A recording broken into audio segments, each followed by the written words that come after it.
Good evening and welcome to the Monomoy Regional School Committee's meeting agenda for Thursday, November 18th at 6:30 p.m. located in the high school library. This meeting will take place partially remotely pursuant to the law signed by Governor Baker on June 16th, 2021, an act extending certain COVID-19 measures adopted during the state of emergency, which includes an extension until April 1st of 2022 of the remote meeting provisions of his March 12, 2020 executive order suspending certain provisions of the open meeting law. Due to COVID-19, this meeting will only be accessible to the public via Zoom and is also broadcasted on Channel 22. At this time, I'd like to call the meeting to order at 6:31. May I have a motion? So moved. Roll call. Roll call. I'm so sorry. I haven't been here for a while. May I start with a roll call? Danielle? Present. Sharon? Aye. Tina? Present. Nancy? Present. Terry? Present. And I am present. Thank you, everyone. First item on the agenda tonight would be for our Monomoy Regional High School student representative. I think we have Charlotte Blute here tonight.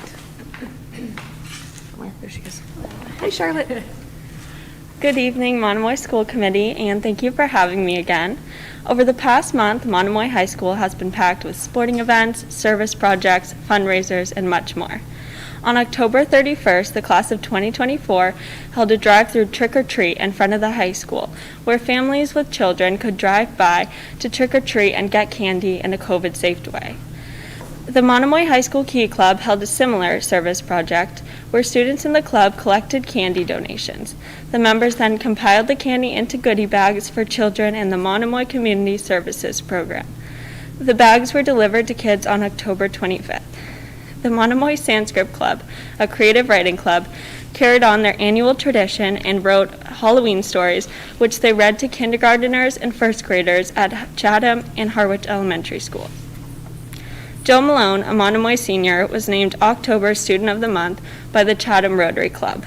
The class of 2022 held their annual wreath fundraiser at the end of October, where students sold Christmas wreaths to community members. On October 30th, the bridge dedication ceremony took place at the high school. An 8th grade class 2 years ago dedicated their Civics Project Citizen project to recognize service members who have suffered from PTSD, brain injuries, and mental health issues from combat.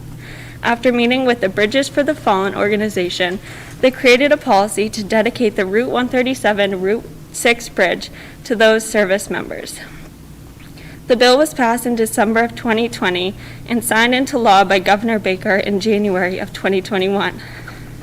At the October 30th meeting, the bridge was officially named the Hidden Wounds Memorial Bridge.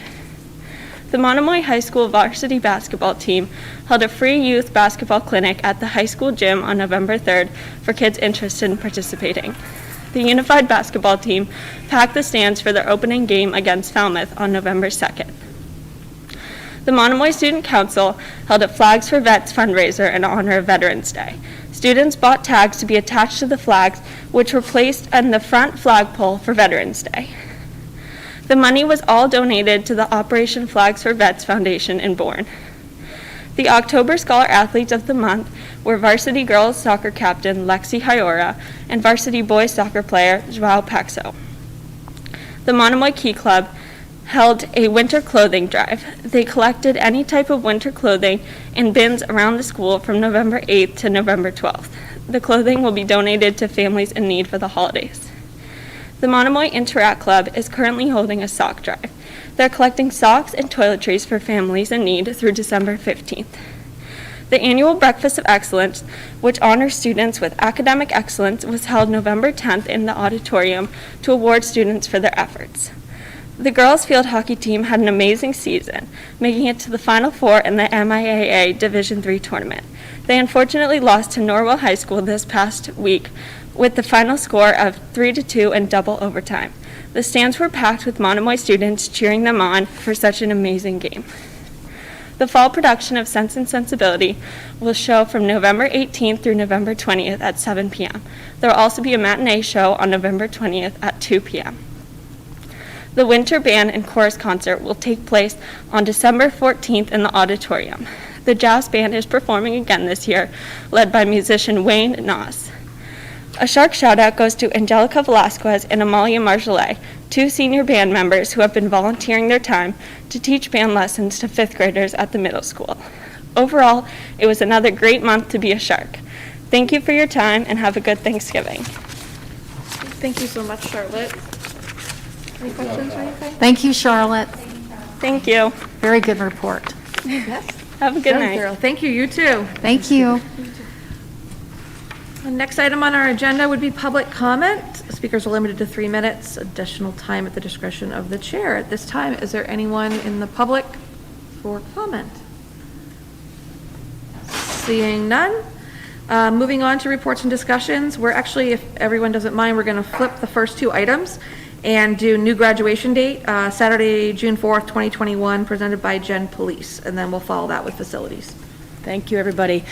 Jen Police, proud principal of Monomoy Regional High School. Thank you for allowing me to flip, which is allowing me to attend the first night of Sense and Sensibility, which starts at 7 o'clock, so thank you.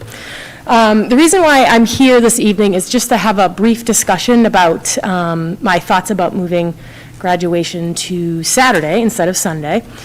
One of the unique challenges of COVID, which turned out to be a blessing, we moved our graduation from, formerly it was under a tent, a white tent in the front of the school, and we've moved it to the stadium field, and it's now an evening ceremony, which has been really popular and widely acknowledged as beautiful. But with it being in the evening and on a Sunday, it presents some unique challenges to families, to our staff, and now that we're outside and we don't have a tent, we need a rain date. If it's on a Sunday, the rain date now falls on a Monday evening, which I would like to avoid for school reasons. So my thought is to consider moving it to Saturday. It's a 6 o'clock ceremony, which would give us Sunday as a rain date, and Sunday for a travel day too, for families that are coming in. Clearly, you're likely not going to have a graduation party following the ceremony. It ends around 8:30. Parties would be Sunday, and it would still allow families to leave the Cape in a timely fashion. So, just to give it some thought and consideration. To move it formally to the first Saturday in June. Right now, it's formally the first Sunday in June. Open for discussion. Any questions? Ms. Scott? Just wondering if you asked the seniors. No, I have not. And I didn't really, because they haven't gone through it yet. I thought I would bring it here first, and then I think polling, the seniors and the families to see what their feedback is. That was the feedback from the last 2 senior classes, was this would be really great if it was on a Saturday, so we then had Sunday for our parties. So going on what the last 2 classes, the class of 2020, which we were not allowed to have parents, Sina, as you know, I'm still sorry about that.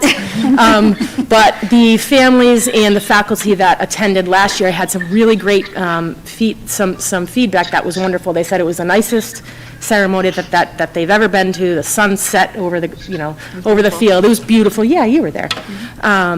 So I think that would be the logical next step. I wanted to sort of get some feedback here first, and if you thought it was a good decision, we would sort of move forward from there. Yes. Or Terry, sorry. Jen, great idea. Thank you. I was just going to follow up and say that I think it's a great idea. I was just curious if you asked. Yeah. Makes logical sense. Ms. Gaines? I think it's a great idea, and from someone who had family coming out of state, Exactly. It's perfect sense.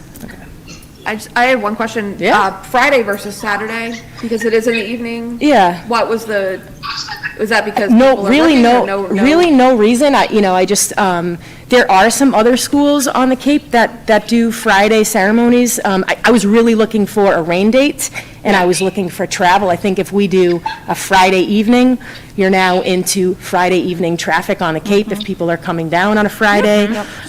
Yeah, I tried to put it, No, I just was curious what the thought Yeah, process that was Great. sort of the logic there, and I think we are going to continue with the same format. We will have the screen, speeches will be live, but as you know, parents and families can see their graduates on the screen, and it's visible to everybody. which it was not in the white tent. As you remember, a lot of people were outside the tent, and that always bothered me. Grandmothers and elderly were standing on the outside of the tent, and I never really liked that, so. And with impending rain, we just move it, we don't put a tent on the turf. Correct. You cannot put a tent on the turf. Correct. All right. We're actually too big for the tent. We don't fit in the tent anymore, I so. went to a tent one. That was tight. Yeah. Last year, the breeze was beautiful, it was great. Yeah, it all came. Ms. Tully? Having attended the ceremony in 2017 under the tent, I Yes. think this is a really great idea. Yep. All right. Were you outside the tent or inside the tent? I wasn't right at the edge. Yes, yes. And I couldn't really see. Yep, much. exactly. Yeah. So, Sharon? hi Sharon, Hi. how are you? I don't know why we haven't done this before now. I really agree with everyone, except for the traffic.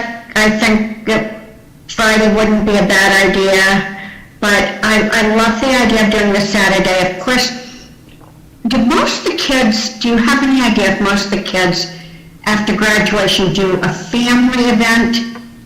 Or, I'm just thinking, what do we do for these kids so that, I don't know, I don't want to contribute, of course it's at night anyway, to having something dangerous afterwards. Of course, that's not a really responsibility, but. Yeah, I mean, in my experience, and I've been invited to my share of graduation parties for seniors, and they're sponsored by their families. That's what I can tell you is, in my experience, their families are sponsoring them and their families are running them. Wonderful, so wonderful. Thank you. You're welcome. All right, there are any other questions or discussion? Is there a motion? Because I believe it's one of our action items tonight. Madam Chair, Ms. Scott? I move to ask Ms. Police to move forward with the changing the graduation date to the first Saturday in June. Is that enough? Second. Apparently that's enough. Yeah, it sounds good. Discussion. The only thing I was going to ask is, are you asking for this to make this Permanent. permanent, or is it just for Saturday, June 4th, 2021? It happens to be June 4th this year, but in the future, just because we make the calendar, obviously, for the following year, sometime in the winter, if we can move to the first Saturday in June, I would appreciate that. Of every year? Of every year, yep. Okay. So my motion was good? Leah, is she okay? Good? Okay. All right, great. And Sharon, I believe we had a second?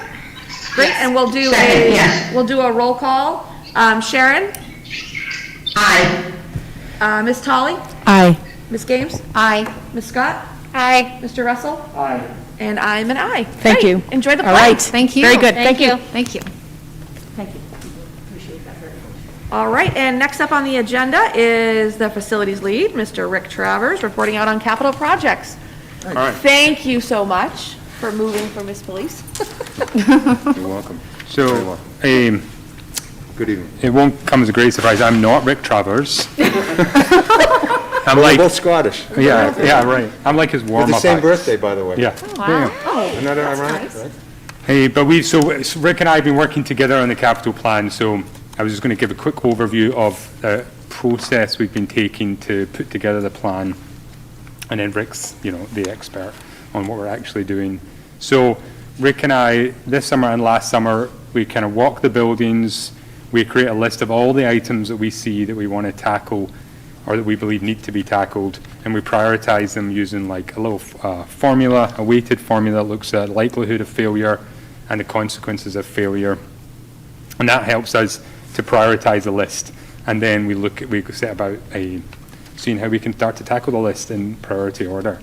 So it's definitely a work in progress. It's always kind of a draft because we're always updating it and putting new information in there. And trying as best we can to tackle the most pressing issues. And there's always new things coming up.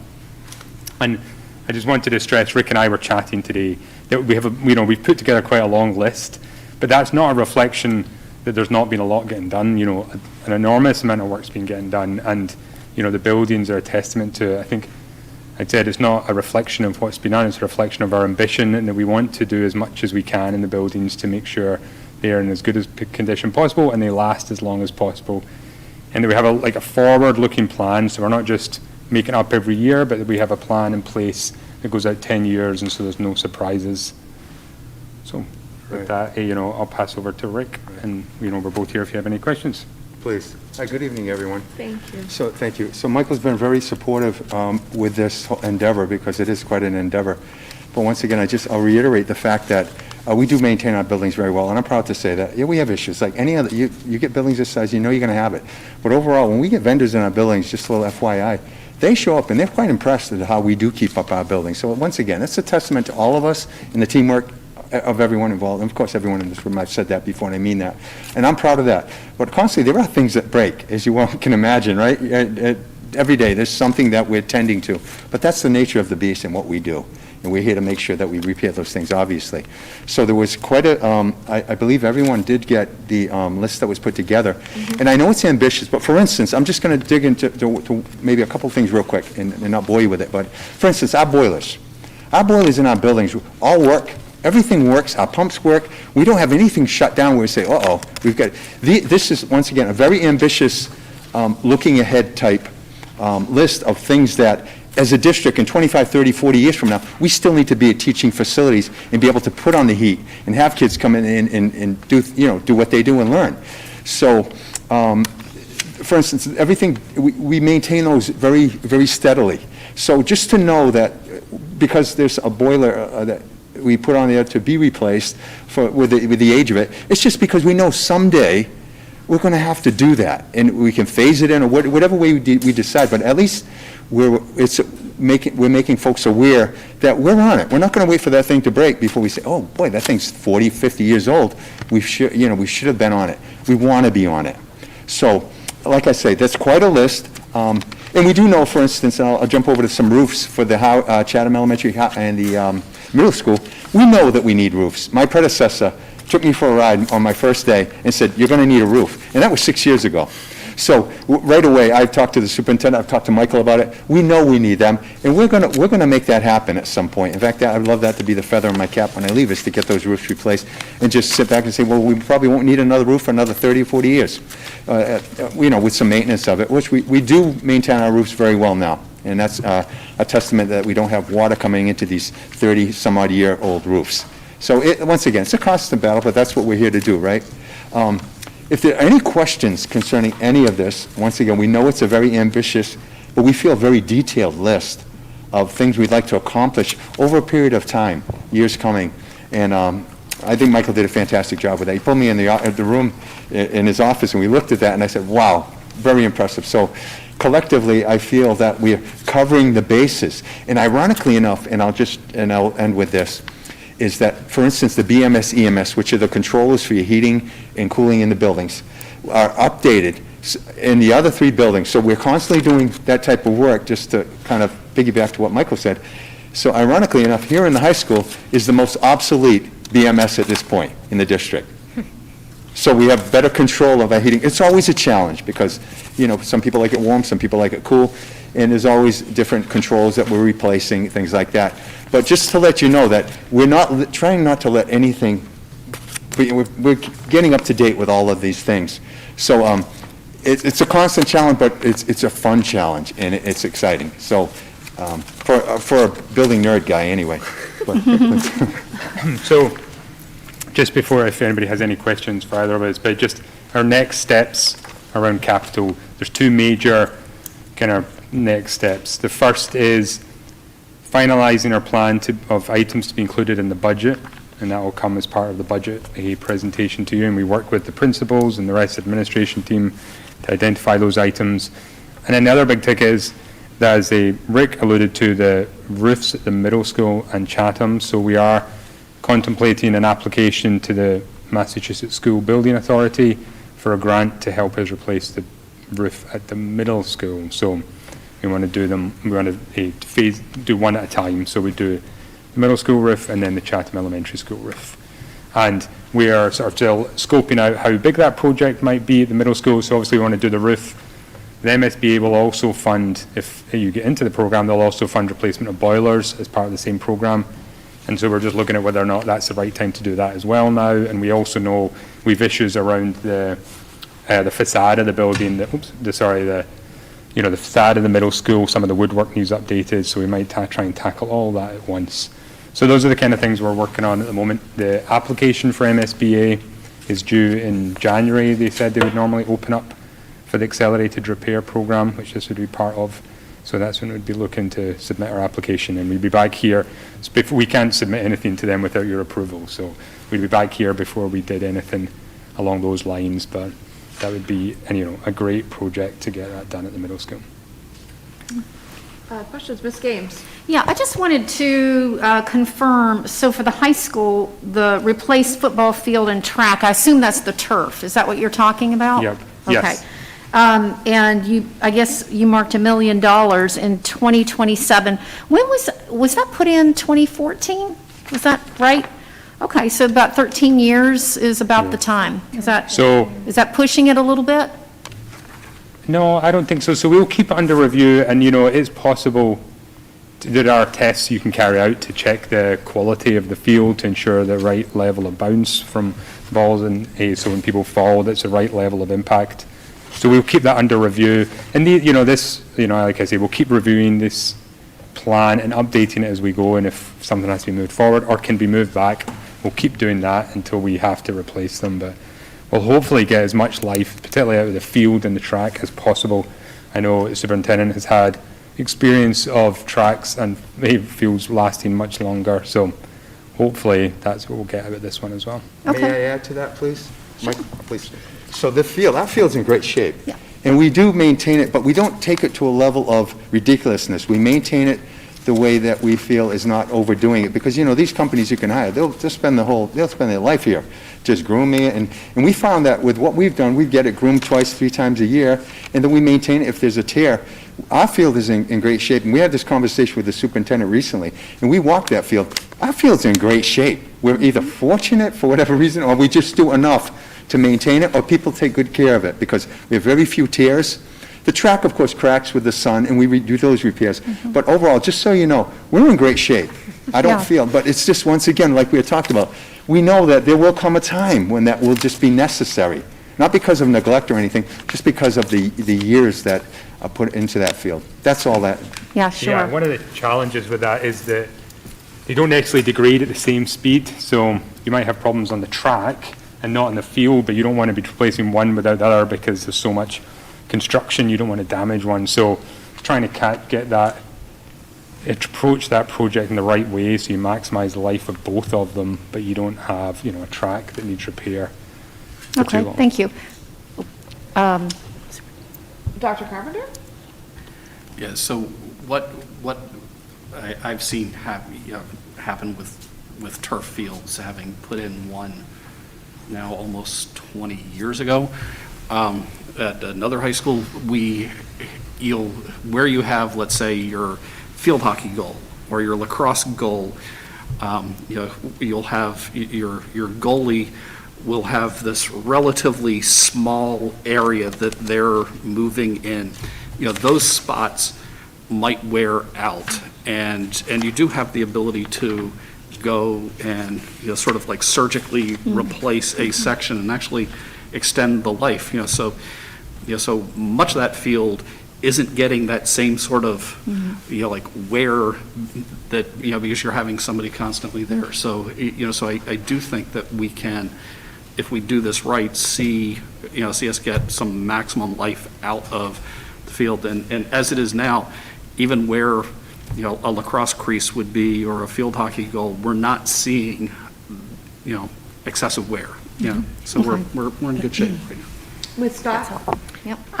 So I hope there's a little bit of a typo with the elementary school feasibility study. It says $1 million. Yeah, you're right. Is that only 100,000? 100,000, yeah. Okay.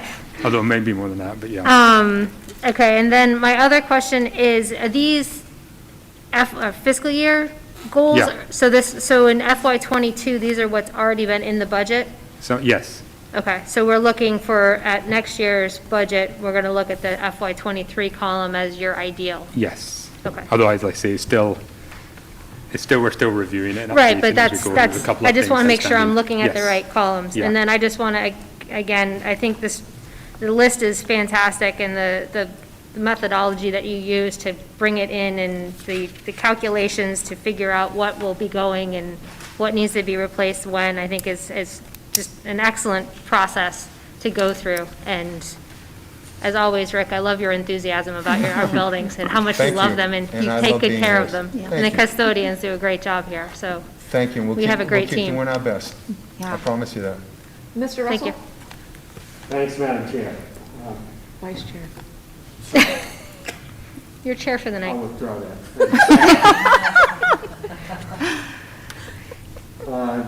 Rick and Michael, I echo Nancy. Best product regarding capital in a lot of years that I've seen.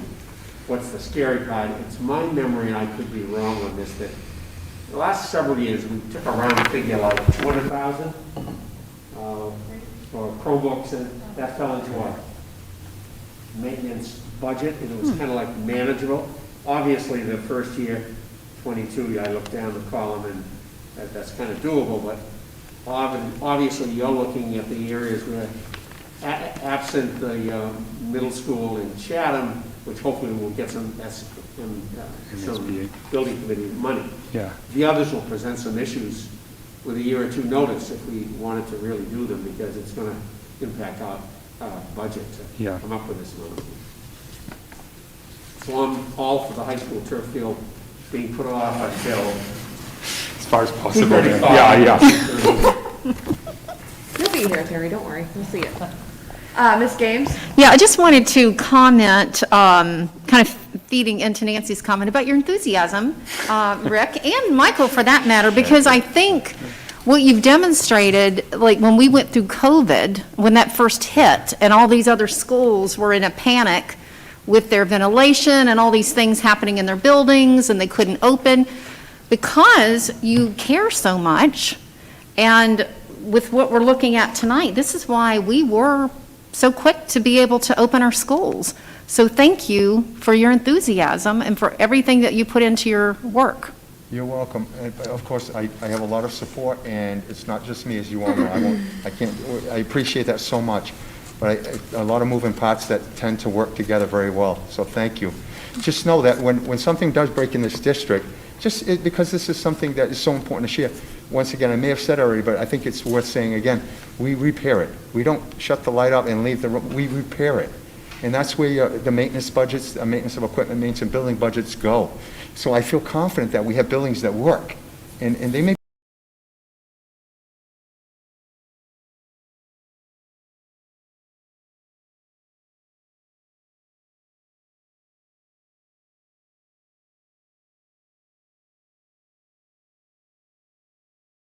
for motor vehicles. I remember we chatted about it last Yeah. afternoon. You've already considered any of the federal money that came via the COVID issue Yeah, so we, to, sorry. to address possibly something that would be a legitimate need. And I thought vehicles kind of fit into that in the way of special ed transport or whatever it might be, so. So there'd be at least two vehicle needs at the moment. One is for the special education programs and career programs at the high school, so to take students out to community placements and back. So we need a vehicle for that. We also need a vehicle for athletics, because it's increasingly difficult for us to get drivers and transportation. So if we have a small van that we could use to take smaller teams to games, that'd be a huge benefit and of huge value to the athletics team. So we're looking at, and the acronym is multifunctional school activity buses. So they are 14-passenger vehicles which you can drive, and they're built to a school bus level of safety. So they have the right the size of chassis, and they're close to the ground. So they're much safer than other types of vehicles that are sometimes used for the passenger vans that are sometimes used and can be a little dangerous. So we're looking, and there's something we'll be bringing back to you, to school committee for approval to purchase those in hopefully the near future. And one would be for athletics, and one here for the program here at the high school. So, for clarification, that's driven by, right now, the lack of drivers?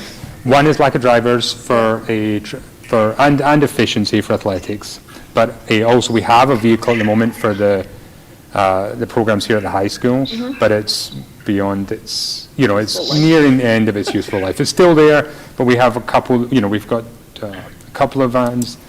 One is in good condition and the other we could replace. Is it different licensing for the big bus? Is that also part of it? So for the multifunctional school activity bus, that's a regular regular driver's license, Okay. so anybody and can drive those. So does a Yeah. coach drive that? Yes, they can. Okay, so it's not, so that, I mean, we're looking for more bus drivers, doesn't matter what kind of vehicle we have, they're not there. Exactly. That does But not coach require a can bus drive it. driver. Exactly. That's Okay. the big benefit of it. Sharon, Ms. Stout? Thank you. So, Michael, I don't know if it's because I'm on Zoom, I think I'm hearing correctly, but how many school buses do we have for bringing the kids to and from school? Well, so we don't have any big school buses anymore. They're all owned by the Cape Cod Collaborative. Oh, that's So we have a right. contract with them to provide transportation to our students to and from school. I just get confused when I see them at the high school. Yeah. But yes, you're right. And so are you saying that we only own 2 vehicles and one is special needs and one, I don't know, is another special need or something for sports? No, so we actually own, do you remember off the top of your head? Oh, Rick might better memory than I So I do. can give you a little bit of the history there. So Okay, right now, our newest vehicles are 2018 wheelchair van and the 2016 passenger van. We have the old Ford Astro van that's been here, so there's 3 right there. We do have a worker van here at the school that we use for the folks that drive around the grounds, so you've got 4 there, but we don't use that for the children. So are you specifically asking for what the ones that we use for the children? Okay, and the only other one now that we do have is at the old wheelchair van from here that I was hoping to get rid of, but unfortunately it ended up at the middle school, and it's used for passenger, but it doesn't pass 7D, but they use it as a passenger van. So I guess that would answer your question 4 at this point? Am I correct on that? That's very 4 passenger. Yeah. Oh, Sharon, you're I think you muted. muted. Or Sharon? And if I may, just know that the 16 and the 18, the vans, all of the vans we have, we changed the oil. Oh, okay, sorry. We lost you for a minute there, Sharon. Can you repeat what you were Yes. saying? Yes, so personally, I just wanted to know what you said was how many we had and what they were for. But I think if somebody looked at the form, that's just a form that goes out to everyone, it lists things like vehicles for administrative use. And I just wanted to clarify publicly that ours are for maintenance and for children, and that's what they're for. That's all. Okay, Thank you. okay. Thank you. But just to finish that, we maintain our vehicles very well. We do routine oil changes and inspections on them, other than what are the state mandates. We do our own mechanical inspections. So for Christmas, for instance, we get the vans down to the garage, go through them, make sure we're good, make sure our brakes are good, and just for longevity, I'm sharing that with you, when we do get a new vehicle, the 16 and 18 have been great running, because we take good care of them. So just know, that doesn't get neglected at all. We do maintain them, so just going into it, just know that we can really make these things last as long as, obviously, we do our part in taking care of them. And I'm a fanatic about oil changes. For some reason, that's just something that I'm a fanatic about. But, so we do maintain them well. And, Great. I actually Thank you. have, or sure. I have one more, or maybe 4 things, I don't know. Just a question regarding some of the bigger items on here. Roofs for Chatham Elementary, roofs for Monomoy Original Middle School, the boilers. I'm huge into the prevention piece. I love that that's your focus, and I know that that is part of your calculation here with your consequences of failure and likelihood of failure and all that. And where I can't see what you assigned those numbers to for those items, I'm just using it based on where it falls in what year and where you feel that it should fall. However, I feel like after the last few storms over the last few years, we've had reported repairs on both roofs of the middle school and the elementary school. And you know how I feel about this. So, I would be more comfortable if we moved up the and what's included in that first. Sure, I'd be delighted to work a statement of interest, and that's when they will open up the window to do that in the winter. And then it's interesting, so they list of all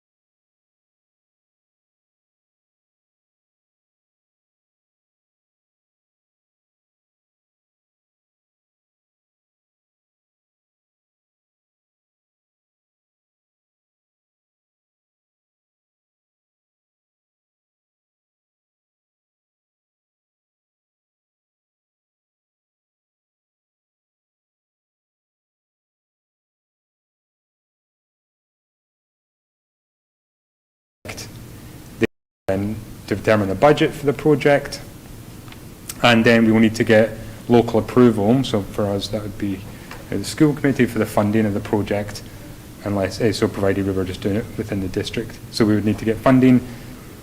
So once the funding's approved and you've completed your feasibility study, all that goes back to the MSBA. They review it, make sure they're happy with the solution that's been proposed, and once they give it the sign off, then you can move through to the construction phase.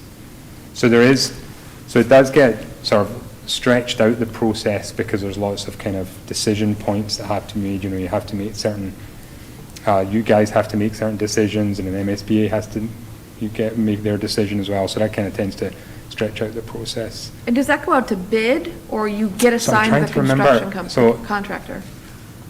I think, let me think, yes, I think it goes out to bid, yes. And that would come to OPM us? doesn't go out to bid, Okay. but construction does. Construction does, okay. Because they have two programs, accelerated repair and the new build. And the new build, both the OPM, the owner's project manager, and the construction all goes out to bid. But in the accelerated repair, you're given, and this is how it was when I last did it, you're given a project manager, and then you work with the project manager to go out to bid and get your quotes for the roof. So, yeah. Okay. So, sorry, that's a long answer. no, So- but it was helpful. It was Yeah. fine. It was fine. So I guess I'm not comfortable with the Chatham Elementary School feasibility study, and we know it's 100,000, Yeah. not a million, being out in 2025 with a projected replacement of 2026. Yeah. Due to the fact that we've had that roof repaired 2 to 3 times, and yes, we had a tornado, and hope to God we will never have one again, but we also are right here on the elbow, high winds. It's naive to think that if we're trying to handle everything in here as a preventative Yeah. cautionary, like the boilers, that we shouldn't treat our roofs the same way. So I don't know if, as not part of the feasibility study, if we have a roofing contractor come out, I would be more comfortable with that, and having them actually look at the roof and them help to determine where Yeah. in this timeline it should fall. I love everyone that works here, but I think that it may be advantageous for us to have them take a look at the roof and say, yeah, that's feasible, you know, Yeah. you're fine where you are, or no, this needs to get done and that needs to move up and maybe be more in parallel of when the middle school roof is being repaired. And then so I guess my action would be, can we get a contractor out to look at the Chatham Elementary School roof to see if we could feasibly move the feasibility study up to then move the replacement of the roof up for prevention reasons. So that we're not in the place where we are with the middle school right now, where there are areas where we do have a little leaking inside. You don't want to get there. You want to prevent that. Yeah. So we're already behind on the middle school roof. Yeah. So I don't want to get there on the Chatham Elementary School roof either. The boilers, understandable, knock on wood, we're not having a problem right now, so those will hopefully hold strong, but again, I don't know if there's someone that comes out and takes a look at those and says, you know, you're Yeah. the rest of your useful life, if you've met with someone, great. And then, so I guess my action step on that would be the same question. Yeah. Or if you've had someone come out and look at them, great. Or if you know enough about boilers, fantastic. Jack of all trades. And then the only other question I had was landscaping for Harwich Elementary School around the playground. Yeah. And the resurfacing of the basketball court, definitely, but, so there's no line item for that, right? It's just a 6,000 for the resurface of the basketball court? Yep. Okay, So those, yeah. perfect. So those are kind of a little speculative at the moment as we wait to see how the How that goes. town project goes, and the basketball court's not actually on our plant property, it's town property, so it's not really. that part we of the don't have cultural a direct center? control. Yeah, exactly. Okay, So all right. I put it on there because, you know, it's always good to be able to keep coming back to it, but. Well, absolutely, and I'm less like, if they don't have a control over if they don't have a playground, the least they should have is a resurfaced basketball court. So, those were my only questions. it. So I'll just, Ms. Tully? Yes, thank you. Being new, can you please walk me through and explain why a feasibility study is necessary for replacing the roof at the Chatham Elementary School if we have already identified that we need a new roof and we've had to make repairs? Why do we need to do that step and spend the $100,000 for the feasibility study rather than bringing on a contractor or finding a project manager to walk us through that process to send it out to bid? yeah, so, what the first reason is if you want money from the MSBA, that's their process. So we kind of have to do it. The only thing I would say is I haven't gone through projects with the MSBA before. You have to jump through a lot of hoops. They have a lot of project management, but it definitely produces a better project in the long run. So like when you're doing, so you have, you know, your project manager is all over it. You have far fewer surprises at the construction phase. Things generally come in under budget, and even when I did it, it came in under budget and faster than we thought. So because I felt exactly the same way. It's like, can we just do it? And why do we have to go through this process? But having done it, I had just such a good experience working with the OPM, and they're just like, they bring a level of expertise, and especially like in the roof in the middle school, it's a relatively complicated project. I mean, although it's just a roof, it is like there's different types of roof up there, and you get into the insulation and all that stuff, and having experts involved early on that really map out what needs to get done and the implications and all the people that need to be involved, and really do a great scope of the project, work out the budget, and then you get the money from the MSBA. So I kind of see both sides of it. Mr. Russell? Sorry, I thought I saw Sharon out of the corner of my eye. I didn't, you're good. Thanks, Jackie.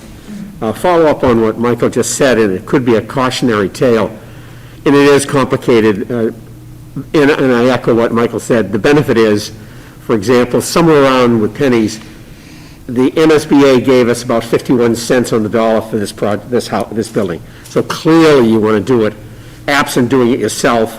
If Howard had paid this building alone, it would be serious money, just similar to the sewage projects that are going on. We're all waiting for Fed money. That being said, direct to Jackie's request, and I agree with it, I haven't heard or seen or looked at the elementary roof, but as serious as it may be, whatever contractor we got to walk over and take a look, I think it would have to be in addition to any MSBA money, and they would accept whoever that was to say, yeah, I've been up there and you're looking at 3/4 of a million, or whatever it might be. The process will slow that down, and even the bid process would have to be an assessment via their approved person. So I don't know if that would speed the project up by having Michael and Rick contact someone who does large roofs and give us a price. Can I say something? Yeah, I just in response to that. So And I will. it might not. So there's two things. One is a couple of points. One is it might not speed things up, but it might improve our case when we are submitting our statement of interest to the MSBA. It makes our case stronger if we can say, we've had the roofs evaluated and our recommendation is they need to be replaced, and that helps get us above the line for the MSBA funding. So just a couple of other points. I mean, I've maybe been a little conservative. It might be we get through this process faster. With the feasibility study, we might be able to get one started. I'm not sure, because when I did it in the past, it was with the municipal government, and so we had to go to town meeting to get approval. So I don't know if that would be necessary for all of the funding approvals here. So I don't know if that might speed things up. And Ms. Scott?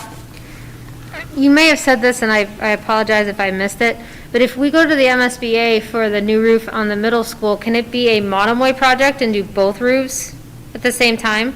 Or does it have to be two separate projects? It's two separate, you do it by building. By So we would do- building. But there's nothing to stop us, just as you're talking, I'm thinking, there's nothing to stop us submitting two applications at the same time. The only thing is to stop us is, do we want to be trying to do two roofs in the same year, or at least, but we could submit the feasibility study, we could aim, sorry, I'm talking off piece now, but we could be submitting, we could try and submit one feasibility study now, and the next one next year, while we're then getting in the construction of the first one, so we can overlap them and try and just get things going faster.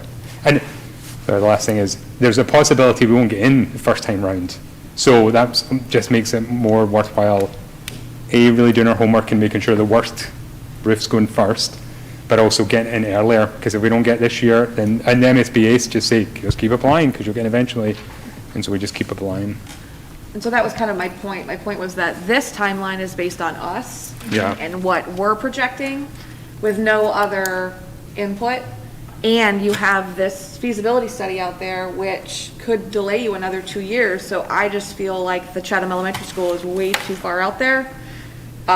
If we know we're already doing repairs on it, we know it's at that point, and we know it's at the point where which we have it on here, I think we should move it up closer. And I am okay with, if you get someone out there who says, no, you're totally on target, you Yeah. should be fine except for minor repairs, until you do a feasibility study in 2025, I'd be fine with that, but I'm not fine with having it on there for 2025, having not that opinion from someone.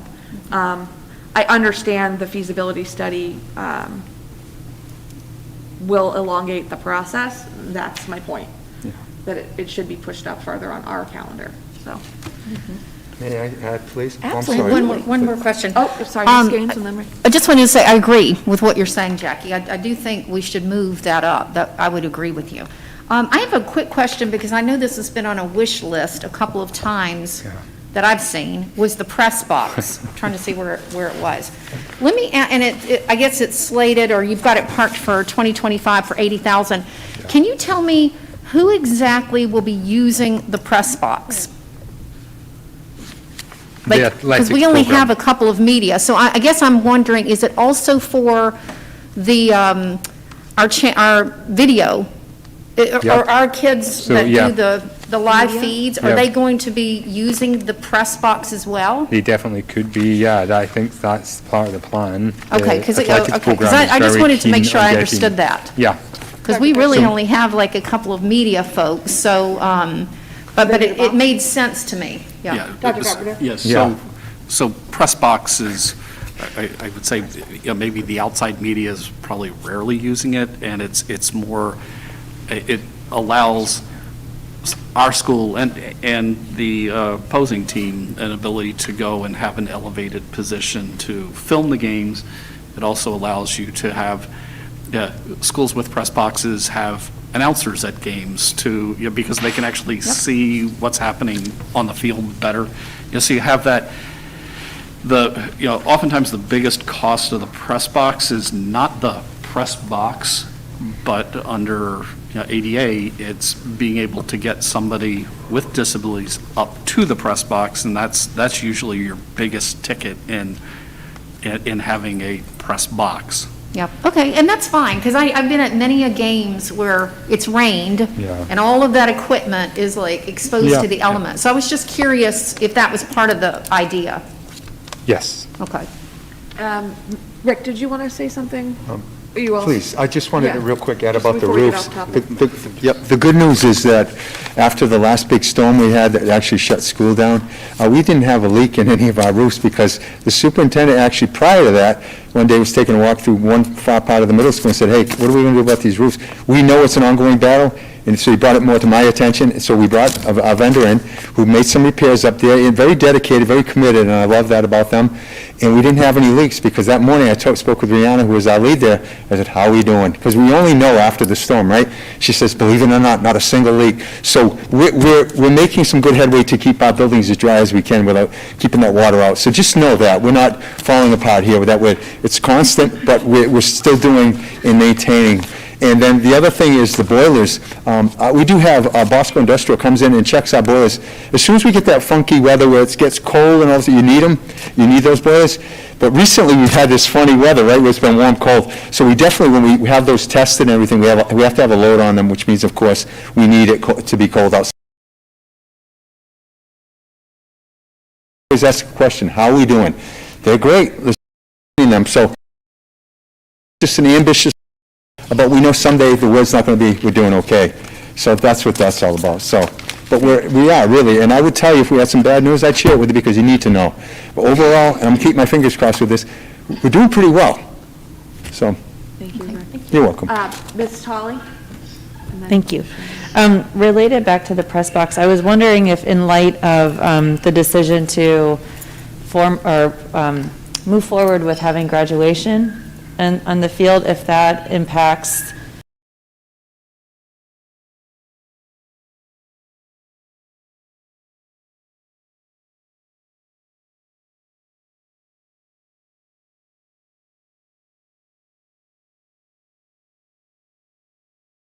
Yeah, it might. I mean, so that's something we can look at, and we'll look at again with the principals and see, because often, you know, at the end of the day, unfortunately, it will be like, well, do you want this or do you want that? And often they, you know, once they have to prioritize, and really that's where we end up, because, I mean, a press box would be great. I mean, everybody would like one, but it's just, is that more important than some other thing that's on the list? And I should say, some of these figures, so like, especially as you get further out, like the number on the press box, you know, that's, we're trying to get quotes now, so it might be very different from that number, especially once we work out the ADA approach and everything. Sharon? Yes, I just want to compliment Rick and Michael because I was around seeing Chatham, I was around seeing Harvard schools maintained, and I have to say that although I really appreciate a lot of individuals, in Harwich, we didn't maintain, and I don't mean every year and every superintendent, but when there were budget cuts and all, we would keep the basic things for the kids, but sometimes we didn't advocate strong enough for these kind of maintenance thing, and it bit us.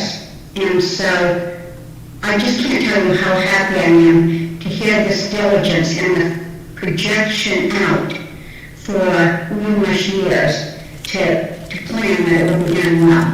Thank you. Mr. Russell? Rick and Michael, at the risk of beating to death the press box. Well, it's funny you mentioned that, because it's one of the things we've talked about the most on the list. I've seen them. But I would much prefer, at some point, and I know it's a low priority, that as we pursue it in a year or two from now, I'd rather see a big portion of that 80,000 go up to the Chatham Elementary 100,000 assessment, and somehow find out in the next year plus whether or not our neighbor with their brand-new facility would be able, just like our building committee volunteers 5 years ago when we ran short for our high school locker, bathroom area out there, that a group of, took a long time, and I think it was, you know, stuff had to be bought, plumbing, et cetera. See if that could be explored to have someone like that who could build the press box for far less than 80 grand, and I have no idea what the running price is, but if it was, you could transfer some of that money up to. Yep. That's something we started to talk to the athletic director about like, what are our other options for tackling this? I just have two more things, to Danielle's comment about the press box. It's on the side. Were you asking if it's used for graduation or if the construction of it would impede graduation?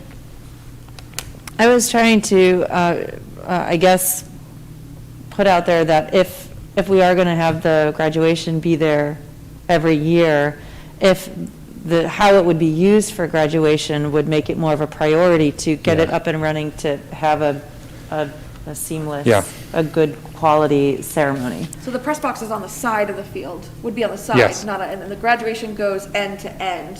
I'm So sure, they yeah, use the end, so, I'm sure it could be used. I mean, for- you could for- probably I'm sure you use could it, be, but yeah. it's not, it's centrally located on the field. I don't know that it would serve, in my opinion, There's- but I'm sure Dr. Carpenter has an opinion about how it will be used. Dr. Carpenter? Dr. Carpenter always has an opinion on how the press box is used. Actually, Danielle, it's a great question. The press box itself for graduation, potentially for all of the equipment, the electronics, Jackie's right, it's on the side, and at least positionally, running cameras of what's happening at graduation, probably not the case. But on the great graduation year that unfortunately one of the school committee members was unable to be there with their children because of COVID, we also had fog like you wouldn't believe. And the superintendent's phone starts blowing up because a school committee member, not to be mentioned, suddenly was not able to see the graduation ceremony because the electronics were shorting out. And quite literally, there was like a pop that happened and everything went black. And so having the press box would provide the cover that's needed there. The other thing that I've shared and talked with Michael about is if we are shifting to not the tent, but a field, one of the things that we do each year is we've been renting this sort of mini jumbotron, which I suspect we'll still need to rent a mini jumbotron, but along with that is we also rent a lot of audio AV because at the moment, a lot of times when you have a press box, because you have an announcer, you have speakers at your stadium so you can announce out. But at the moment, because we don't have a press box, we don't have an audio system. So there are things that I think we can, by putting in the press box, stop stop renting because we've put in the systems to actually have audio at the field and protected video. So I think it can help graduation and a lot of other functions over the long haul out there. I'm just gonna let him have that for now. And I just have one more question about the gym window at the middle school. Oh, yay, we have Where talked does- about this a lot. I know. Where does that fall on here? Because I keep looking for it, but is it under trim? Is it under, like, where is it? So not on there, it's Michael. blinds are on there somewhere. It's a blind issue. Why is it got a tarp on it? So I've learned a lot about this since we were asked about it. So it's actually, Rick knows all about it, so Rick can talk about it. All right, if I Take the mic, Rick. So one night, when they were doing having town meeting there, ironically enough, that sun was just glaring straight through those windows. So the audience was pretty much, had the sun in their face. So at the time, Katie Cernia called me, she said, can we do something about this? So we kind of got through that night. So the next day, we just threw up a top to keep the sun out of there because the blinds in there are pretty beat up and they're hard to get to. They don't, you have to get up there. It's not that we're afraid of a project, but it made more sense to just throw the top up. We won't have a blind falling on us and falling down because they are pretty beat. So that's what that was. So it was up there way too long. That's my fault because it was there and we thought we blocked the sun. But ironically enough, yesterday I went up there with a blade and took the thing down. But it was just strictly blocking. There are block windows up there. And yeah, you've had kids in the past throw a rock and maybe shatter one, maybe it wasn't kids, but it broke, but we're solid up there. There's other windows, like it's double layered, so we're not open to anything, so there's no weather getting in there.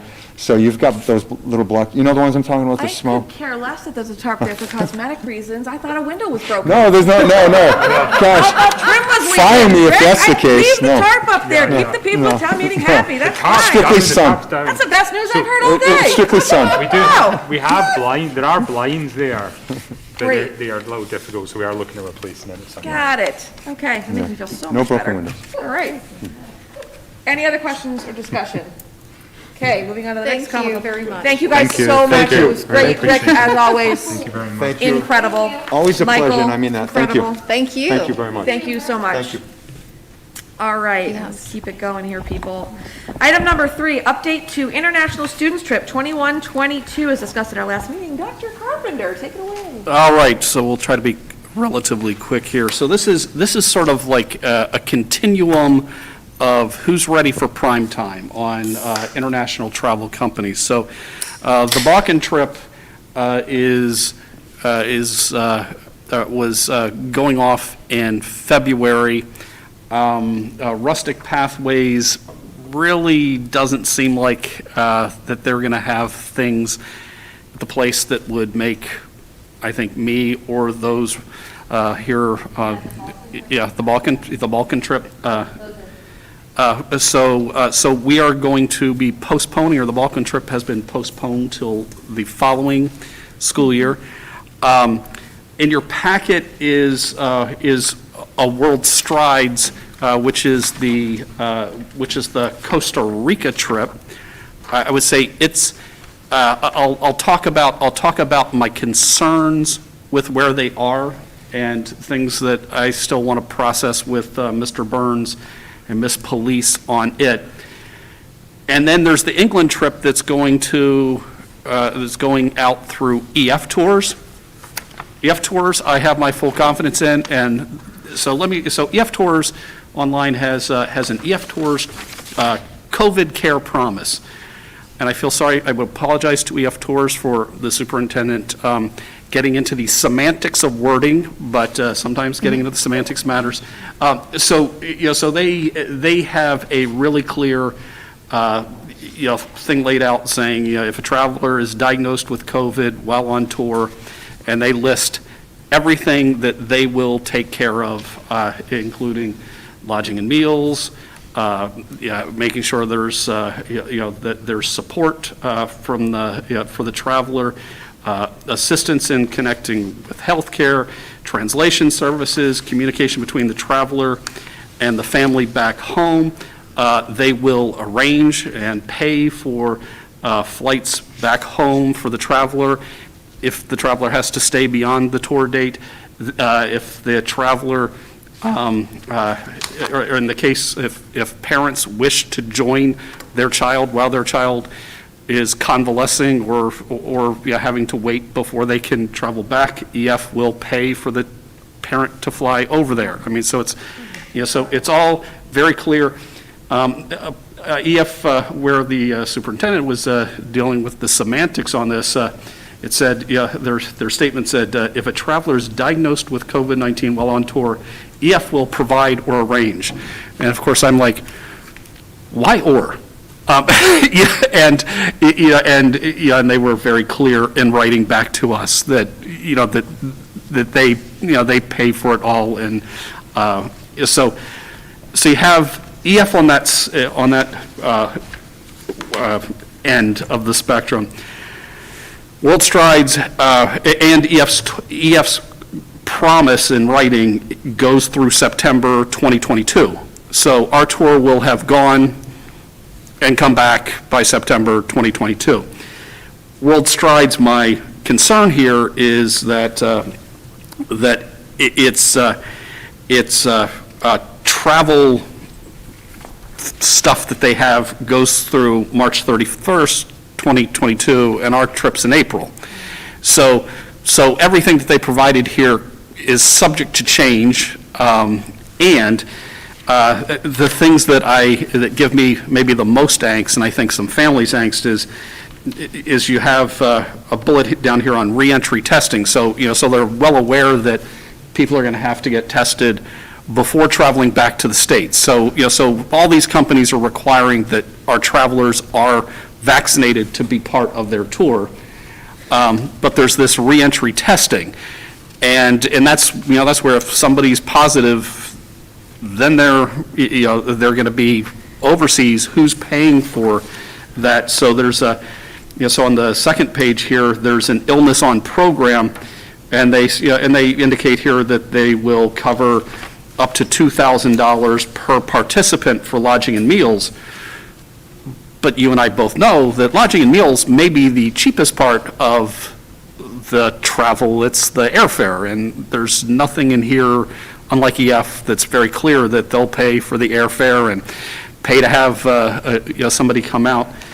So I do think that there's some pushing that needs to happen on World Strides on what are where are they going to land on supporting supporting travelers And I know right now my daughter's probably kicking me metaphorically under the table because my daughter very much hopes to go on this Costa Rica trip. But World Strides is definitely not at the same place where EF is. And EF is just very clear, cover it, everybody's, so I want to make sure, and I've told Ms. Police and Ms.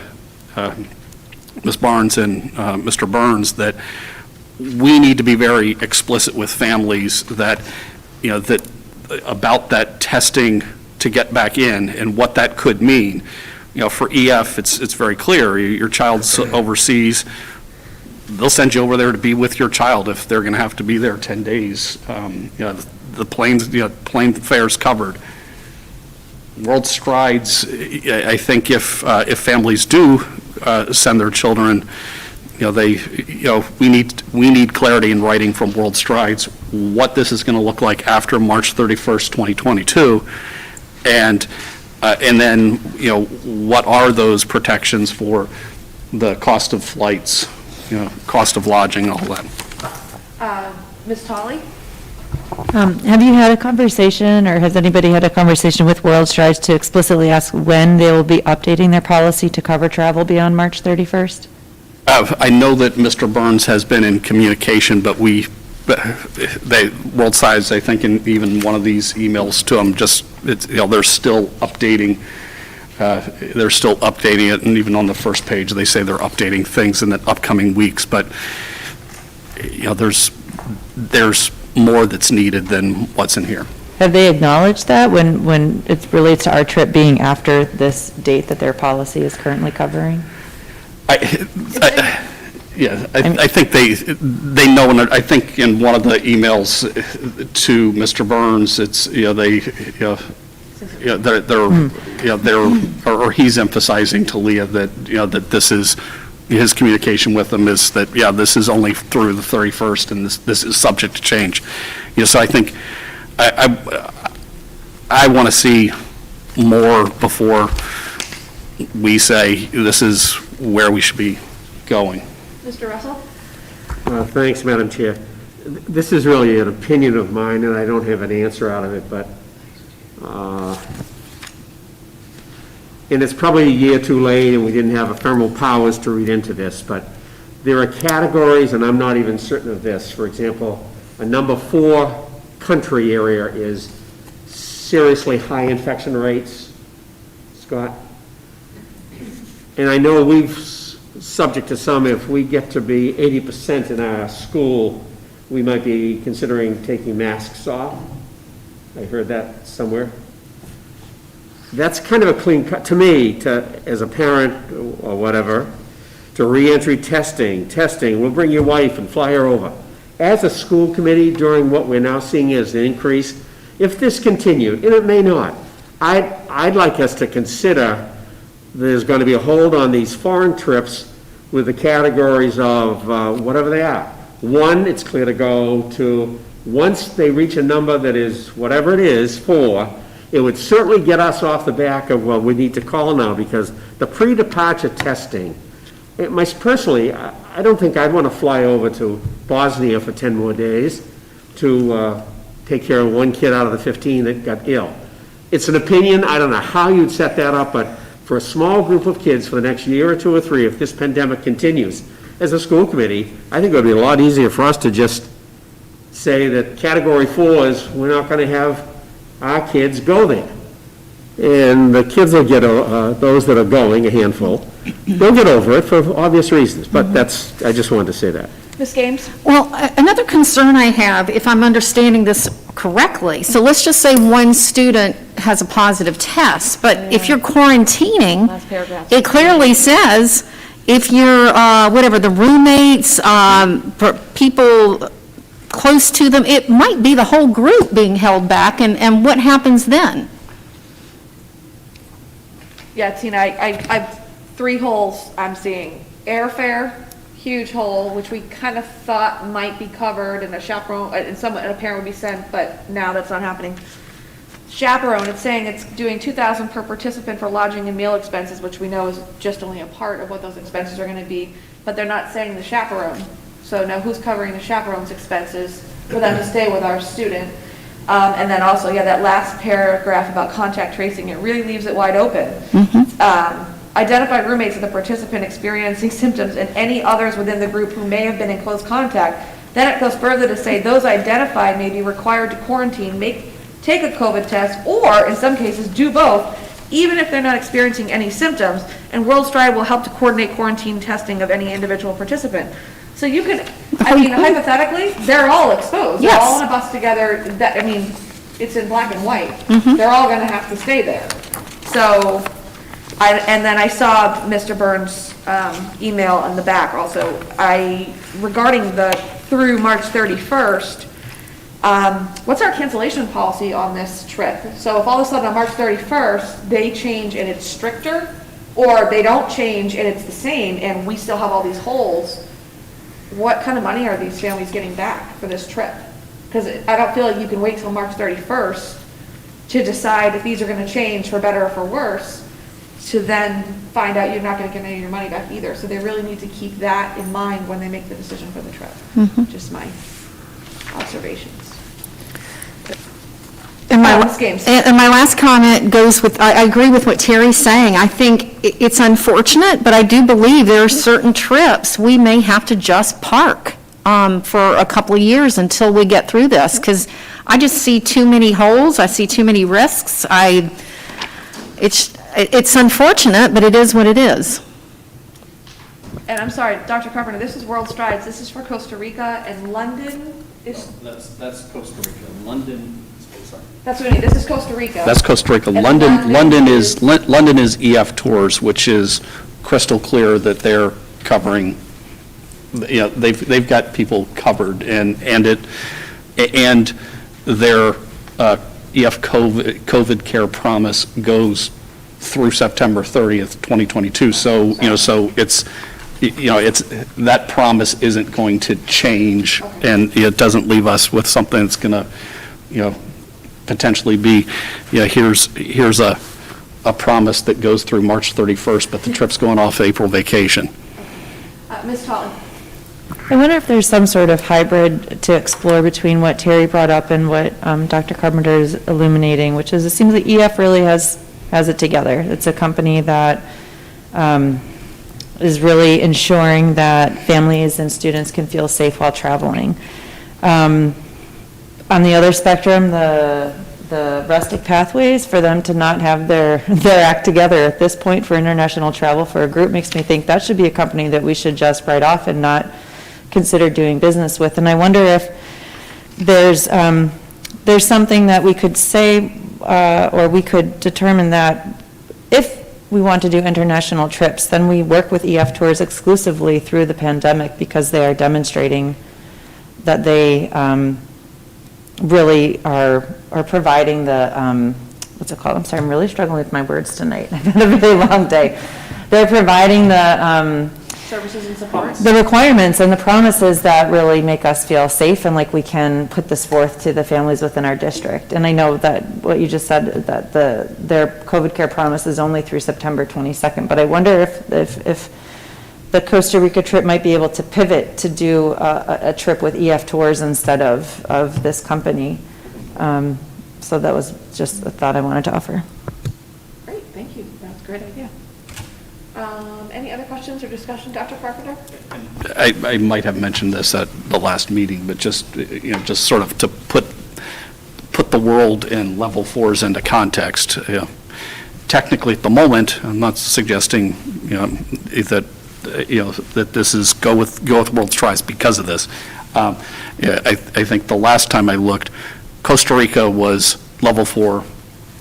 Yeah, every one of these places is level 4, as are we. You know, we just, you know, and the reality is the infection rates at the last time I looked were actually better in Costa Rica than they are presently right here, and all of that's subject to change, because it's, you know, when I get to my COVID report, what I gave you, you know, 2 meetings ago is so different than tonight's report.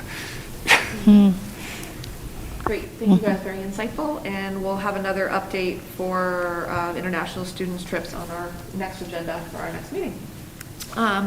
Next item on the agenda is report out on the Harwich Selectmen's meeting and the regional agreement discussion, and that will be Dr. Carpenter. I think it can be fairly short. We went this past Monday to speak before the Harwich Board of Selectmen. I think to summarize it, I believe the selectmen were unanimously in support of us moving something forward. They were actually discussing whether or not to vote that evening. They suggested that we go do a sort of line by line presentation at a public forum. There was a discussion to do it 2 weeks from this past Monday, and then 3 weeks, and it ultimately got bumped to after the holidays. So it'll be the beginning of January. But I very much supported the concept. We want to get out there and let the taxpayers and voters know what this means. So that will go forward. We did go and give the exact same information to the Chatham Board, waiting to hear back from them on when they'd like us to go present, but we'll do the exact same presentation for them and answer the questions they have. Great, Ms. Gaines? Yes, I did watch the video, and I just kind of had a question I wanted to throw out, because I believe it was Selectman Howell who proposed, I think, the public hearing that they were talking about. So, and then I did hear that it got moved 3 times and landed in January. Why can't we hold, if that's what they're wanting, why can't we hold the public hearing if they would agree, and it would maybe be remote so more people could come? Because I think, if I understood them, it sounded like it was going to be in the room. So I just think it might be better, and we could get a faster process going if we did the public hearing. I actually think it could be a both and, maybe, that we hold our own. I think the more opportunities we have to get out and explain, we can do a hearing and get feedback. I don't want to. I think we can have multiple hearings, get feedback, bring it back. But I do think it behooves us to have it heard in as many venues and places as possible. Yeah, and I would agree, because that feeds off of, I think, what Danielle shared at the last meeting, because, there is a lot of redlining in here, and yeah, I think we should have our own hearing, I think, and then whatever the towns decide, because because it sounded like they were getting ready to take a vote, and then Dawn proposed a hearing, and then it kind of got backtracked, so. I saw Ms. Scott and then Danielle. I agree that we should hold a hearing. I think it would behoove us as a committee to hold one for our own. And I think there's a different participation level when a Board of Selectmen holds and a Select Board holds a hearing. So I think if all 3 of us hold hearings and we're a part of them, that's fine. But I think that you have a different level of, a different group of people who pay attention to the Select Board public hearings and not just our school committee public hearings. So I agree that we could have one, but I also agree that the and. So that's my thoughts. Ms. Tolley? I agree with all that.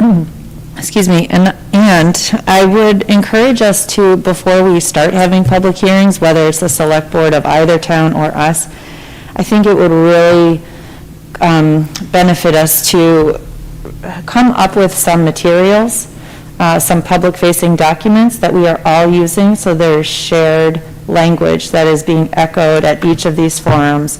There's very crystal clear communication bullet points about what we are proposing within this regional agreement. I'm imagining a 1 or 2 pager PDF that is used, that the Harwich Select Board is using, that we are using, that the Chatham Select Board is using, that as we continue this conversation, I think to really just have cohesive language and outreach around this is really, really, really important. I would really hate for someone to participate in one of our forums that we would hold and have some sort of different takeaways from a Harwich Select Board forum or a Chatham Select Board forum if the Select Board decides to do that. So I don't know if there's any sort of task force or working group that could work on kind of creating some, for lack of a better word, marketing materials around these proposed agreements, but I think it would be really great to have some communication tools at our disposal that can be shared widely, easily, accessibly, to really get off on the right foot when it comes to communication about this. I think Danielle just volunteered. Well, we do have our working group that we have our this is a subcommittee, or is it a working group? It's a working group. It's a working group that is working that are working directly with the selectmen, and maybe together with Michael and Joy. I'm not sure which direction to go here, but maybe collectively a good group to kind of get something brainstormed and what they both think would be ideal. Ms. Tully. To follow up on that, I wonder if there's any space to invite some like graphic design student collaboration in on this project. Not to make this a huge project, but I really do think visuals are important, and formatting and layout and how people are presented with this information visually can really help just in understanding the information. Not that it's changing the information at all, but just some consideration of the visual elements of how this information is presented, I think, could help. And I wonder if there's any students at the tech school or here at Monomoy that might be able to support in that. Or I'm not sure if there's someone on staff who's a graphic designer. I'm not sure, but just an idea of. I think that's where Joy's job description falls. Okay. Yeah, Joy can do that. I'm not sure on her graphic design background, but she's done a pretty good job so Yep. far. So Yep. that may do, but we'll see. Mr. Russell? I have a contrary view. For the last year, 2 or 3 years, we've been discussing, formulating, redlining, presenting to the select board, bringing it back without a vote, and then readdress the whole thing in the past 3 months to come up with what we have here.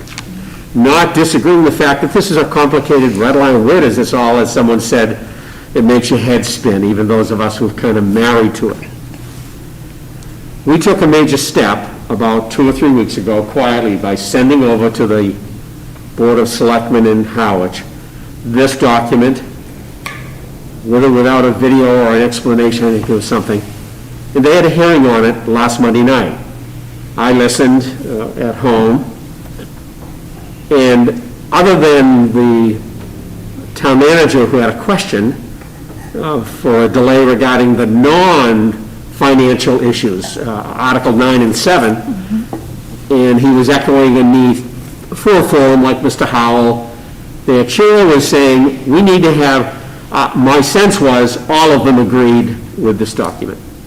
So I saw it as, we've come a long way. I really don't think our forum 3 weeks from now after Christmas is going to reflect a different group of people on a video talking to them. The select board needs to have, in Chatham, I think, their forum, and to call another one, I think they've already had one, maybe I'm wrong, and we, in a sense, can say, thank you for receiving it, thank you for the vote, if in fact they do in 3 weeks, and we take then that next to last step that will precede a town meeting, where we all, and the select board supporting us, would present the 2 ways the elementary schools would finance this, Alice questions. Yeah. So that's my feeling. I really don't think having another one for the sake of, as a matter of fact, by passing it on, someone over the board could say, just because we're going to have a forum, you think you need one now too, yourself, or a different group? I just don't think the need, but that's just me. Ms. Games? Yeah, you bring up a good point, Terry, and another thought that I was just wondering is about a joint forum. And I remember when we were talking about the elementary schools, it was clear that we had Chatham people with a certain set of questions and Harwich had a certain set of questions. So we brought everybody together. So I don't know, with this whole concept of hearing, and I understand Chatham probably because they are looking, if everything passes, to pay more. But I guess with Harwich, I was just wondering, I don't know, I think the public hearing kind of caught me by surprise, which is fine. I'm not arguing that they want that, but I just was wondering about the value of a joint hearing of where you've got all three entities. It's just going to be something that I'll throw out, just because that way everybody can hear what the other side is saying, because the concern is, if Harwich goes to town meeting and says yes, and Chatham, for whatever reason, says no, what happens? And so to me, there's a value of having a joint so that Chatham and Harwich, they can hear each other, hopefully, about what the concerns might be, so we can get things ironed out before we get to town meeting floor. Just to follow, if I could, I think the idea of having a joint, but it would be slightly different, that if the Board of Selectmen moves to open up a forum that they would sponsor, I would see us asking to join them. And we'd be with them physically or whatever to have that happen. I also think a forum that Chatham Select Boards would like to announce as a final shot, we would then, I know it's an extra meeting, we would join them. So there would be the schools with elected people, us, and the two boards. And those two forums would be separate by townships, and we'd be involved. So, order of operations. Oh, sorry, Sharon, go ahead. I didn't see you. Missed out. Yes, so I think that Tina and Terry are making interesting points about the together or not, and I don't know the answer to that. I don't have an opinion about that, but the point that Danielle made about the graphic is something I've never thought about, but I do think about it in my work, and I've always thought about it in the work I've done. So I think we're talking about... Oh, there she goes again. Sharon? Oh, yeah, her. Sharon, is your mic off? I think she's just breaking up. It's her connection. Let's give her a second. Last time it only... There she is, okay. They're voting. They need to know all the particulars. They're responsible for money. And they're sophisticated on these kinds of things.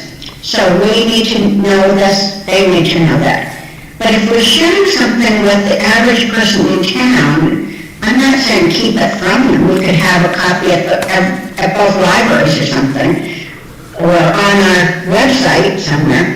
But I like the idea very much of at least considering making some simple points, because this is very involved, even for us as school committee members, even though we understand a lot of this, it's involved. That's it. Thank you, Sharon. I guess just as a final comment for myself, order of operations, as I was saying, we were charged with updating the regional agreement based on necessity and other reasons. We did it. Our job is then to work with both of our selectmen from each town to relay the message, support what we've done, give them the tools and our,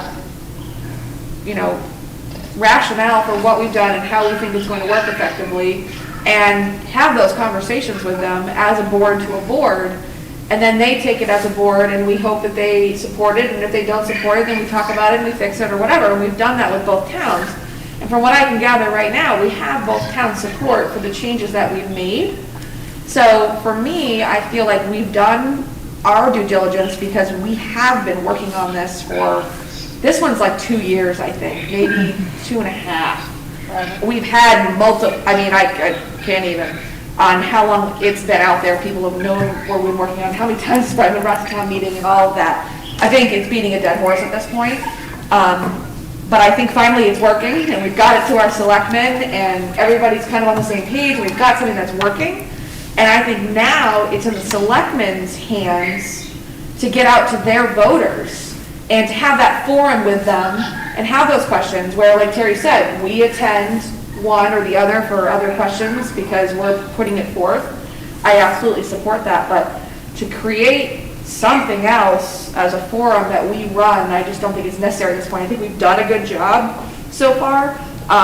So I think I am confident leaving it in our selectmen's hands to do their job as voted officials to explain this to the voters of their towns and make sure that they're getting support or not support or whatever their message is for this agreement.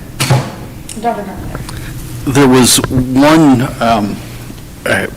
we'll call it an interesting twist that did come up at the selectmen's meeting that, that we've also heard in the working group over, the last year, and that's whether or not we approach approving the regional agreement as a two-town meeting process where at least I think it came up, do we do, section 9, I think in this, which is the budget, so because I think the concern raised is there's so much red, do we just focus on the budget? And then I had to do a little pinprick that there is one other little spot that involves how the assessment gets calculated over here, but I think when Michael and I have talked with our attorney who's reached out to DESI, it seems that DESI would be amenable to a two-step process where we could focus on budget, everything budget, and then go back. And I also know for school committee that has been talking about this for ages, at some point, you kind of throw the notion of let's rip the Band-Aid off instead of peel it halfway off this year and peel it the rest of the way off next year. So it did come up at the Harwich meeting. We haven't been to Chatham, so I don't know if it's going to come up in Chatham. And then I think at some point that's where potentially this committee and those two committees need to have, maybe a joint powwow on what's the way to best move it forward in a strategic way to get approval from voters. Ms. Scott? So, yes, I'd just rather rip the Band-Aid off. I'm a Band-Aid ripper kind of girl. I don't go slow. And on that same thought, I could also see people at town meeting reading through the regional agreement going, why is this still in here? Why don't they fix this? So I could actually see both sides of, if you're going to do it anyways, why not just go ahead and there's nothing in here that says Monomoy. So why doesn't it say Monomoy? So I could actually see both ways.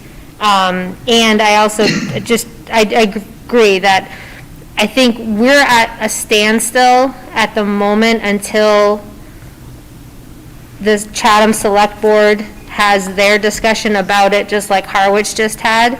And I think once Chatham has their discussion at the Select Board meeting, then we should do either pull together the working group where we have people already set aside to meet with. So we have Chatham Select Board, Harwich Selectmen, and our representatives, and we can say, all right, what is the best way for us to move forward as a cohesive group of 3 boards? So I think that once we get to that point, I think that's where we should start to make the next steps after that.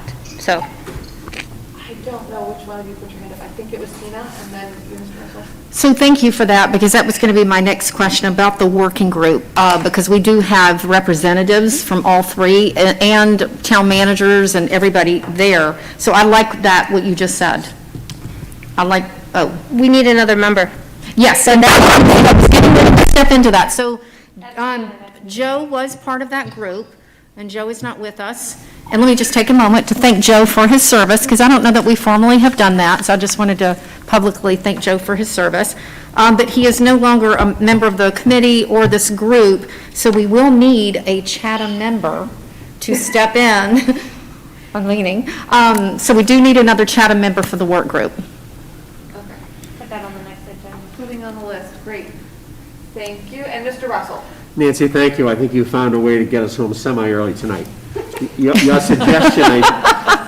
suggestion leads to what I was thinking, that have Scott contact the Chatham board and see if he can, with the holidays, it's difficult, but have a meeting specifically for the their hope for final vote of the product. And and they say, yes, how about this day?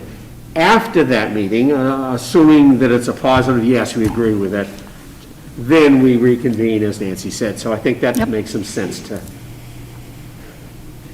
Great. Look at us come full circle. All right. very great. good. Thank you, everybody. That was very helpful, and thank you, Scott, for the update. Moving on to subcommittee reports and liaison report for the 2021 MASC conference. Yes, Jamie. I'll make this quick, because 2 weeks ago, we were right in mid-conference, so I just thought I would just offer a couple of things now that the conference has wrapped up. Wanted to say, well, first of all, let me just say that at our next meeting, December 2nd, the president of MASC, she's almost outgoing, Eleanor Holmes, will be attending our meeting to present Terry Russell with his All-State School Committee Award. So that will be a formal presentation of which Terry will physically get his award. So that will be... Goosebumps, those things happen. So that will happen on December 2nd. So I think that's on our agenda. And she is driving in for that, Terry. It's very important to her. So she's coming to do that. The other couple of other things I just wanted to say. One of the breakouts that I attended was the Rural Commission the state has for schools, rural schools. I found that whole breakout, it was one of my favorite ones of the conference, because a rural school is any school that's under 2,500 population, so we fall into that category. So it was a good meeting to see what the state is already looking into and researching, because we have unique needs as compared to some of the more, the bigger schools. They also took the opportunity to ask questions, or for us to ask questions. And one of the things that came up in the conversation, and I actually had asked the question, because we did have this happen, is it kind of tied back to affordable housing. For some of our families that have left because they can't afford to live here, or if we're hiring a teacher, say, a teacher or a specialist, and somebody is having to move here, and then they realize they can't afford to live here.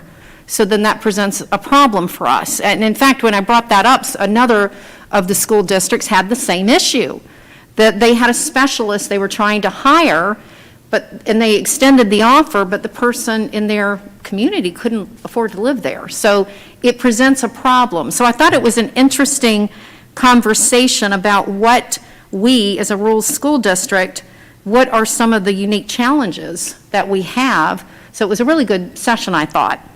So I wanted to note that. The other thing I wanted to say with the division, as a Division 7 officer, we had a meeting last Friday. So there's 3 officers, myself, there's one from Falmouth and Carver. And between the 3 of us, we met last week, and we're going to be offering, we're still kind of settling on if this is going to be monthly, but we're going to have kind of a bring your lunch session. So anybody that wants to come, if you have questions or you want to network or you want to have best practices, because chairs or vice chairs or any of us, we might want to know how another school committee is handling something. It's just a chance to network. So we're going to be offering that, because at the conference, we've dealt with quite a lot this year. Vaccines, masks, mascots, all kinds of stuff. So we're going to be offering, and those will probably kick off in January. So as your liaison, I will already be there, but this will also be open to all of you if you want to show up. So I will just keep you updated. We're probably going to send out a survey just for school committee members, just to see what you need. How is MASC serving you? Is there a way we can serve you better? The training, another thing that kept coming up as new school committee members, even though we have charting the course, is that enough? Or do our school committee members know where are they maybe falling short? Or even some of our veteran members that might need a refresher, So we're going to be sending out a survey just to get some feedback. and offer sessions targeted on conversations. So I think that's it. Those are just the highlights. Unless Superintendent wanted to add anything on your last couple of days. Every minute matters. Ah, there you go. Tina, thank you so much. It's really nice to have you as our liaison, and definitely a benefit having you in the door and in the know. So thank you for bringing all that great information back, and look forward to hearing more. On to the next section, Superintendent's Report, recognitions of donations, grants, and other acknowledgements. Dr. Carpenter. Some quick things. We'd like to thank the Friends of Chatham Waterways for their grant in the amount of $700 for 2 creative writing classes and the Creative Writing Club at Monomoy Regional High School. Cape Cod 5 for their grant in the amount of $1,000 for the Credit for Life Fair, and Special Olympics Massachusetts for their grant in the amount of $1,000 awarded to the high school for their commitment to inclusion and unified basketball this year. In terms of a COVID update, we have been conducting each Monday pooled testing. We could call them weekly COVID safety checks. I am pretty impressed with the lab. The samples are taken first thing in the morning on Monday. By 2 o'clock in the afternoon, Tony London has all the samples boxed, and a courier picks them up, takes them to a lab in Cambridge. And by 5 in the morning, unfortunately, the last 2 weeks, my phone and all of the nurses' phones start pinging when one of those samples tests positive. So, so we know within, less than 24 hours from the time that sample's taken, whether we have a positive. So I kind of joke that Tuesday mornings have now become my least favorite morning ever, because it has been mobilizing a little between Joy and I and the nurses. The nurses are all ready to walk into the building on Tuesday mornings, knowing which children are actually in a pool that was positive, and quickly gather them up, contact the parents, swab the kids, and by 11 a.m. on Tuesdays, we usually have identified the positive. This week presented a little twist because nobody tested positive in one of the pools with these Binex now rapid antigen tests. And it's possible that you can have false positives with PCR tests, but they're really it's getting down now to almost like a 1% chance there's a false positive, but you can have them. So we Binex the kids the second day, and because what can happen is somebody in that pool could be in such an early stage of infection that there's not enough viral load for Binex tests, which aren't as sensitive to pick it up. And second day, everybody was negative. I am quite grateful to Outer Cape Health and Harwichport. We reached out to them, and they offered to PCR tests every one of the 13 people that were in that pool. And they did that on Tuesday afternoon for us. And at least as I was driving over here to this meeting, the results were starting to come in. So, so on our end, we just want to make sure that we can go and head things off. For the 3 cases that we picked up this week, so we had 4 last week that pooled tests out of 117 that tested positive last week. We had 4 again out of 117 that came back positive.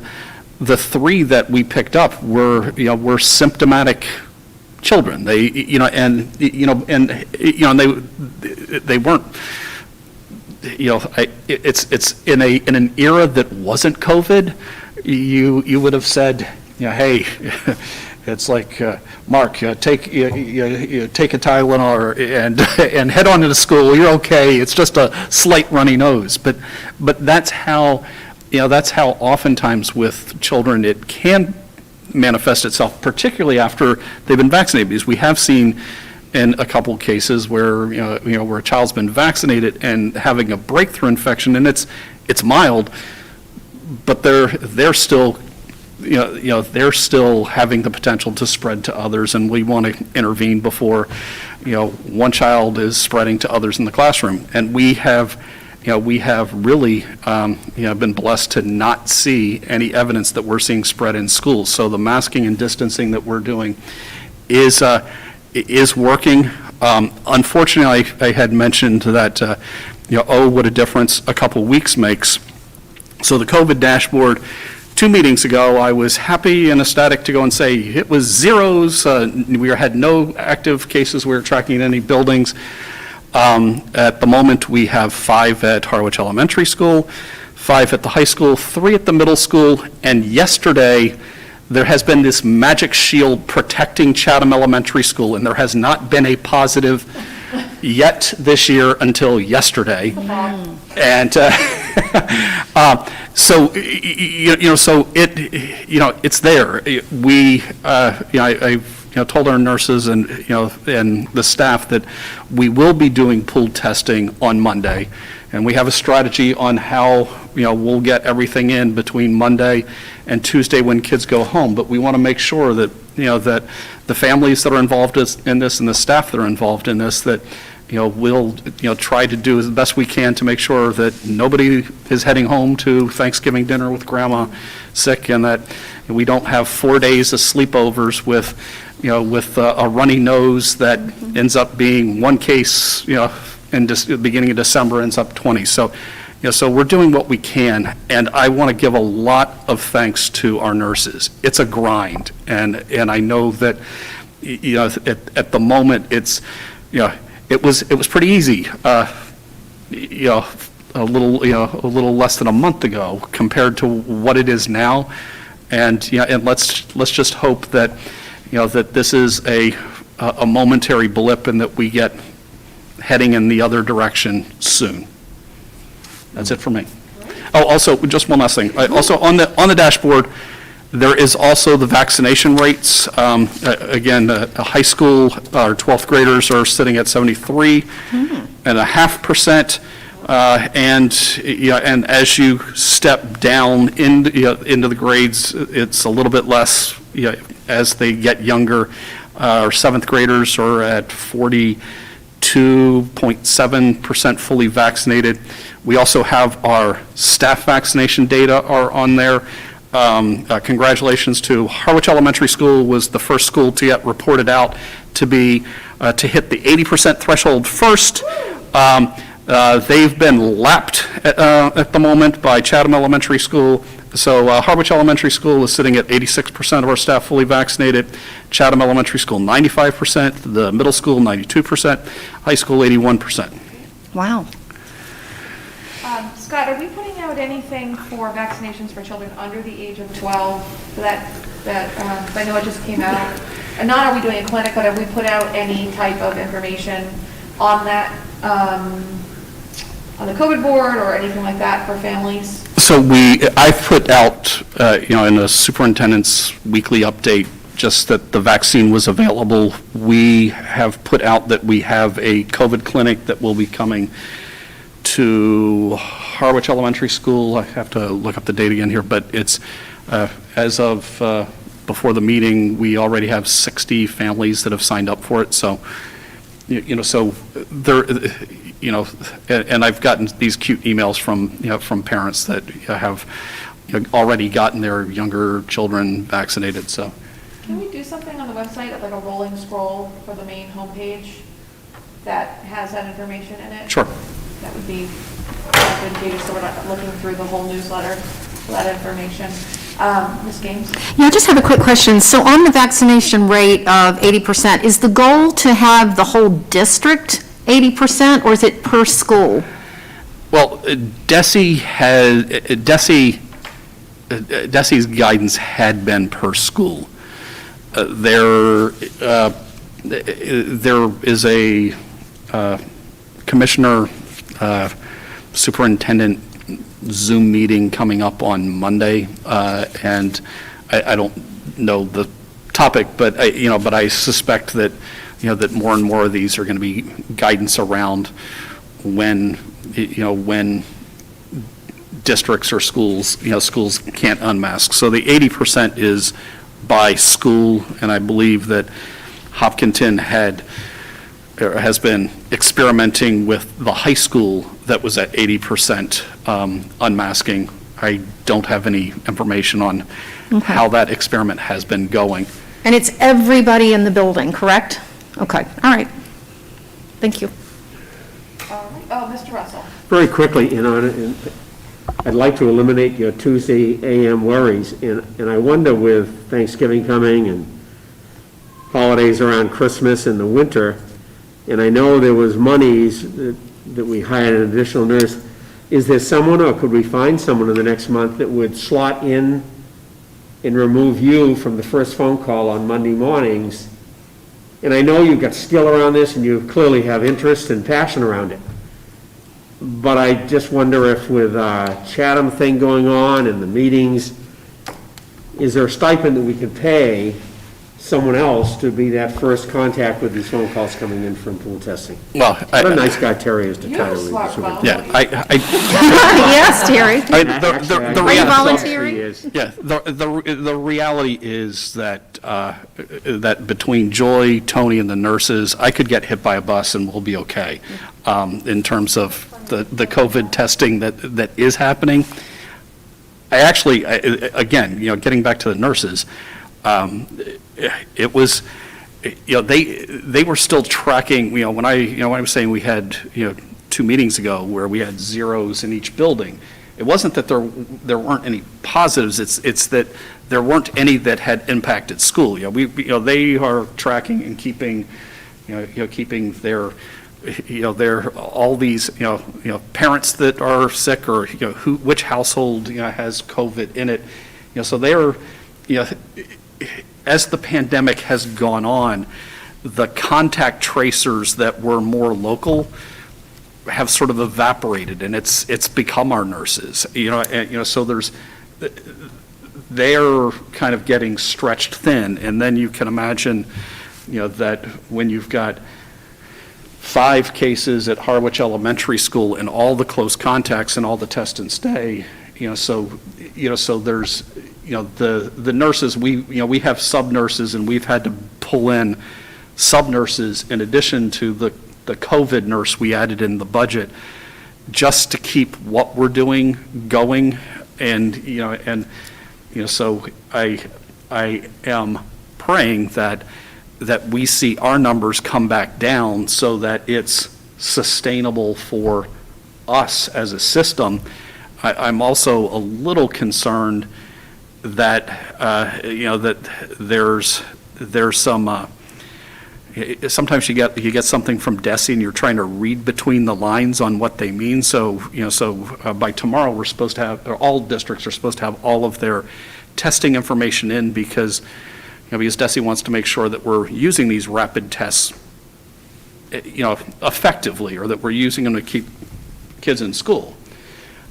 But they also had one little line in there, it's like that it's a finite resource. So then I'm like, oh, does that mean that we're going to be running out of these, because the state is paying for all of this testing. They're paying for these, these Binax rapid antigen tests, and at some point, is that, a signal that what we've put in place may not be sustainable by the state, over the course of this year, or until we get on the other side of this pandemic. So things that keep the superintendent up in the middle of the night. If more people are vaccinated, they're going to be using fewer of the Binax now, so those will be available to those schools that are, We can hope, yeah. fingers crossed. Okay. All right. Seeing no other questions, action items, did the graduation date, presentation of the warrants, and Motion to adjourn. second? Second. All right, and we will do a roll call. Sharon? Aye. And Ms. Tully? Aye. Ms. Gaines? Aye. Ms. Scott? Aye. Mr. Russell? Aye. And I am an aye. We are adjourned at 8:24 PM. Good job. Thank you, good night, everyone. Thank you, everyone.